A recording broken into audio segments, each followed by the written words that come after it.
Hello friends, நம்ம Jai Ganesh channel subscribers and viewers எல்லாருக்கும் ரொம்ப தேங்க்ஸ். இன்றைக்கி நம்ம ஒரு டெம்பிள் விளாக் பார்க்க போகிறோம். இந்த கோவில் வந்து ரொம்ப அருமையான கோவில். இது எங்கே இருக்குன்னா வண்டலூரில் உள்ளே இருக்க ரத்னமங்கலம்ங்கிற இடத்துல லக்ஷ்மி குபேரர் கோவில் தான் நம்ம பார்க்க போகிறோம். அந்த கோவில் மட்டும் இல்லாமல் அது பக்கத்துலேயே அமைஞ்சிருக்க அரைக்காசு அம்மன் கோவில். அந்த அரைக்காசு அம்மன் கோவிலே 108 அம்மன்கள் இருக்காங்க. அது பக்கத்துலேயே ஷிரடி சாய்பாபா கோவில், அது பக்கத்தில் சக்கரகாளி அம்மன் கோவில். இது எல்லாமே நம்ம பார்க்க போகிறோம். இது எல்லாமே இந்த குபேரன் கோவில் பக்கத்துலேயே அமைஞ்சிருக்கு. இப்போ நம்ம குபேரன் கோவில் பக்கத்தில் வந்துட்டோம். வழியிலேயே நிறைய பூவெல்லாம் விற்றுட்ருக்காங்க. நம்ம வந்து பூவெல்லாம் மட்டும்தான் வாங்கிட்டு போக முடியும். கோவிலுக்குள்ளே நெய் தீபம், கற்பூரம், அர்ச்சனை அதெல்லாம் கிடையாது. குபேரன் கோவில் எல்லா கோவில்லையுமே அப்படி தான். ஜஸ்ட்டு பூ மட்டும்தான் நம்ம வாங்கிட்டு போகலாம்.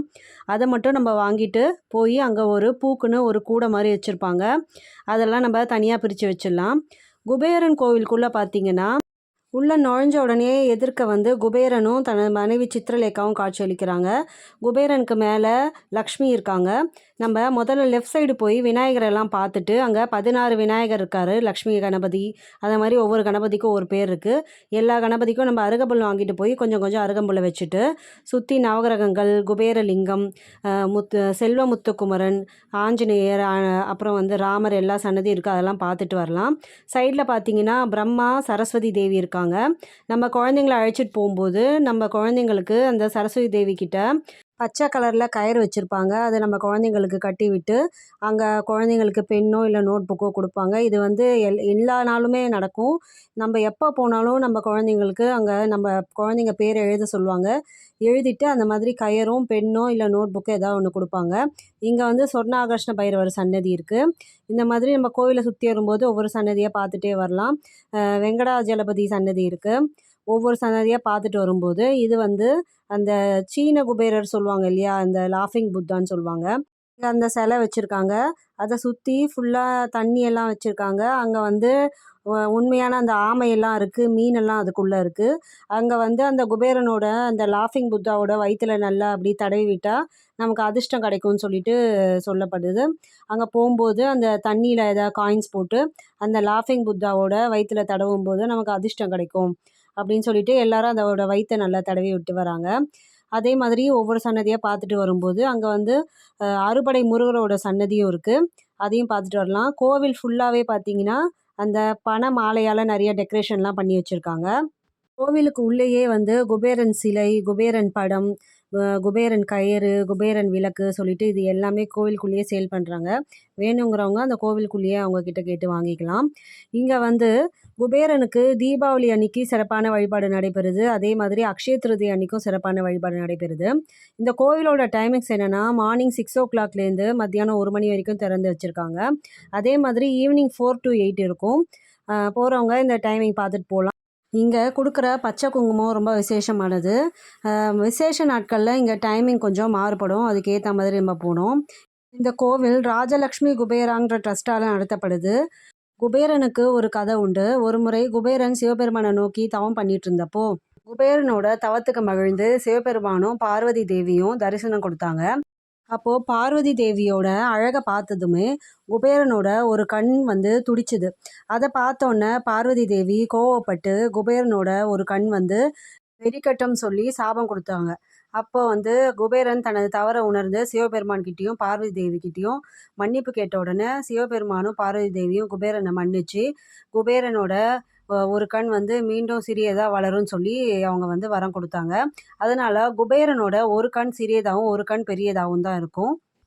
சிவபெருமான் அவருக்கு வந்து ஒரு 8 திசையில் வடதிசைக்கு அதிபதியாக அவரை நியமித்தார்.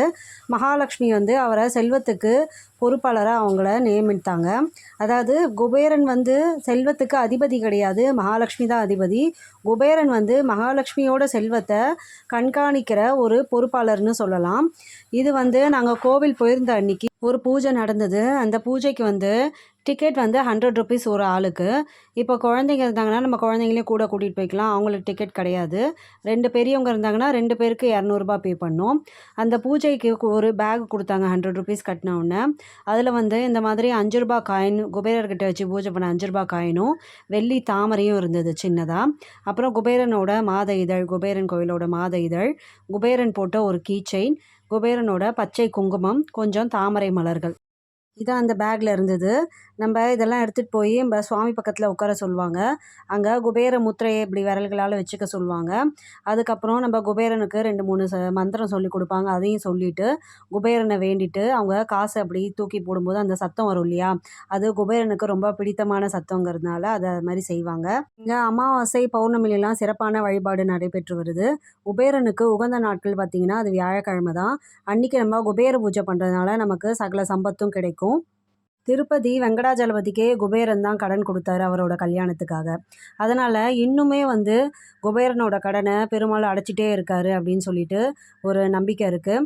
அதனால் இங்கே வந்து லக்ஷ்மி குபேரரை வழிபடும்போது நம்ம வாழ்க்கையில் எல்லா வளமும் செல்வமும் கிடைக்குங்கிறது ஒரு உண்மையான ஒரு விஷயம். அதனால் திருப்பதி போகிறதுக்கு முன்னாடி இங்கே வந்து லக்ஷ்மி குபேரரை வழிபட்டுட்டு போகும்போது ரொம்ப விசேஷம்னு சொல்லப்படுது. நம்ம லக்ஷ்மி குபேரரை பார்த்துட்டு நெக்ஸ்ட்டு அது பக்கத்துலேயே இருக்குது. கொஞ்சம் ஒரு 5 மினிட்ஸ் வாக் கூட இல்லை, ஒரு 10 அடி நடந்தாலே அரைக்காசு அம்மன் கோவில் வந்துடும். இங்கே வந்து அம்மன் கோவிலில் 108 அம்மன் இருக்காங்க. அரைக்காசு அம்மன் வந்து ரொம்ப விசேஷமான கோவில். இங்கே வந்து நம்ம தொலைந்து போன நகை, பணம், பொருள், நகைகள், ஆவணங்கள் இதெல்லாம் நமக்கு அரைக்காசு அம்மனை வேண்டும்போது விரைவிலேயே நம்மக்கிட்ட திரும்ப வரும். அரைக்காசு அம்மன் வந்து ரொம்ப சக்தி வாய்ந்த தெய்வம். நம்மளோட வேண்டுதலெல்லாம் நிறைவேற்றி வைப்பாங்க. அவங்களுக்கு ஒரு வரலாறு உண்டு, புராணம் உண்டு. அரைக்காசு அம்மன் கோவில் இது இங்கே எப்படி வந்ததுன்னா, ஒரு முறை குபேரர் திருக்கல்யாணம் நடந்தப்போ இங்கே இருந்த மகாலட்சுமியோட விலையுயர்ந்த ஒரு டாலர் காணாமல் போயிருக்கு. அப்போ வந்து இந்த கோவிலோட அறங்காவலர் வந்து அரைக்காசு அம்மனை வேண்டி, அந்த நகை கிடச்ச உடனே நான் வந்து அம்மனுக்கு தனியாக பீடம் எழுப்பி கோவில் கட்டுறேன்னு சொல்லி வேண்டின உடனே அந்த டாலர் வந்து அந்த குப்பையை கூட்டும்போது கிடச்சதுன்னு சொல்லி ஒரு வரலாறு இருக்குது. அவர் சொன்ன மாதிரியே இங்கே குபேரன் கோவில் பக்கத்துலேயே ஒரு கோவில் எழுப்பி அங்கே அரைக்காசு அம்மனை பிரதிஷ்டை பண்ணி, அரைக்காசு அம்மன் உத்தரவுப்படி இங்கே மற்ற 108 கோவில்களை உள்ள அம்மனையும் பிரதிஷ்டை பண்ணியிருக்காங்க. இந்த கோவிலுக்கு வரும்போது நம்ம இந்த 108 அம்மனையும் தரிசனம் பண்ணலாம்.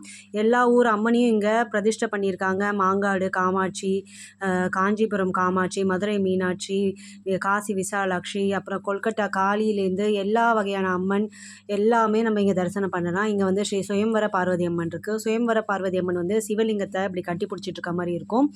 இந்த அம்மனை நம்ம வேண்டிக்கும் போது கல்யாணம் ஆகாதவங்களுக்கு சீக்கிரம் கல்யாணம் ஆகும்.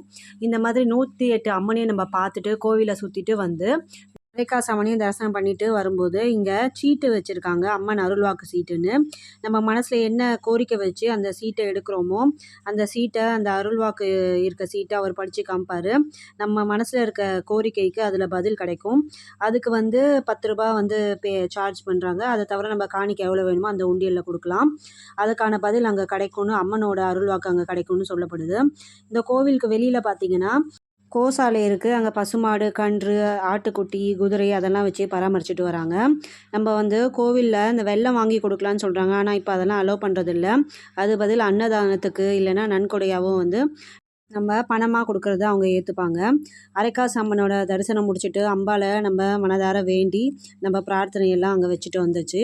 அதுக்கு அடுத்தது வெளியில் வந்த உடனே கோவில் பக்கத்துலேயே, அரைக்காசு அம்மன் கோவில் பக்கத்துலேயே பார்த்திங்கன்னா சக்கரகாளி வழிபாட்டு மையம்னு ஒரு கோவில் இருக்குது. இதையும் வந்து காளி மாமான்னு சொல்லிட்டு ஒருத்தர் வந்து இதை கட்டியிருக்காங்க. இங்கேயும் வந்து எல்லா விதமான சப்த கன்னியர்கள், முருகர், விநாயகர் எல்லா தெய்வமும் இருக்காங்க. உள்ளே வந்து காளி மாதா இருக்காங்க.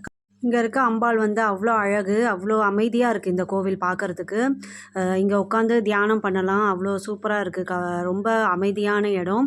காளியம்மன் பார்க்குறதுக்கு அவ்வளோ லட்சணமாகவும் அவ்வளோ அழகாகவும் இருக்காங்க. இங்கே சுற்றி இருக்க எல்லா கோவிலையுமே பார்த்திங்கன்னா கற்பூரம், நெய் தீபம் இதெல்லாம் அனுமதிக்கிறது இல்லை. அதுக்கு பதிலாக வந்து நம்ம நன்கொடையாவோ அன்னதானத்துக்கோ நம்ம பணமாக கொடுக்கலாம். இதோ காலபைரவர் சன்னதி இங்கே இருக்குது. இந்த கோவிலில் வந்து ஸ்தல விருட்சம் இருக்குது. இந்த காளியம்மன் கோவிலில் கடம்ப மரம் தான் வந்து இங்கே ஸ்தல விருட்சமாக இருக்குது. இதை பார்த்துட்டு நம்ம வந்து வெளியில் வந்தோன்னா பக்கத்துலேயே வந்து ஷீரடி சாய்பாபா வழிபாட்டு மையம்னு பக்கத்துலேயே இருக்குது. இந்த கோவில்கள் எல்லாமே வந்து எதுவுமே ரொம்ப தூரம் நடக்கிற தூரம் இல்லை. எல்லாமே பக்கத்து பக்கத்து தெரு அதாவது அந்த குபேரன் கோவில் காம்பவுண்ட் ஒட்டின மாதிரியே ஒரு தெரு போகும். அங்கேயே பார்த்தீங்கன்னா இந்த சக்கரகாளி அம்மன், ஷீரடி சாய்பாபா வழிபாட்டு மையம் எல்லாமே இருக்குது. இது எல்லாமே வந்து பக்கத்துலேயே நடக்கிற தூரம் ரொம்ப பக்கத்துலேயே இருக்குது. இப்போ ஒரு கோவில் போனீங்கன்னா நீங்கள் அந்த 4 கோவிலையும் பார்த்துட்டு வரலாம். இது வந்து ரொம்ப அமைதியான இடமாவும் இருக்குது. இங்கே இருக்க எல்லா கோவிலுமே நல்லா க்ளீனாக மெயின்டைன் பண்ணிட்டு வராங்க. அதனால் வந்து நமக்கு இங்கே தியானம் பண்ணுறதுக்கும் மன அமைதியாக உட்காந்துக்கிறதுக்கும் இது ஒரு நல்ல இடமா இருக்குது. இங்கே இருக்க எல்லா கோவிலுமே அதே மாதிரி நல்லா மெயின்டைன் பண்ணிட்டு வராங்க.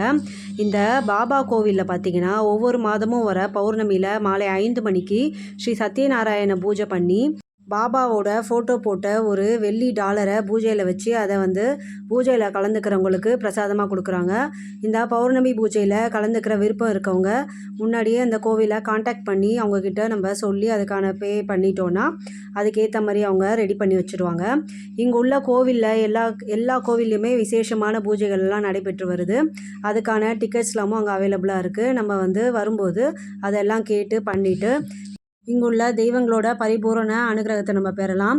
பூஜை பண்ணினா மட்டும்தான் அனுகிரகம் கிடைக்குமானா அப்படி இல்லை. நம்ம வந்து சுவாமி தரிசனம் பண்ணிவிட்டு நம்ம வேண்டிட்டு வந்தாலே நம்ம பிரார்த்தனைகள்லாம் நிறைவேறும்.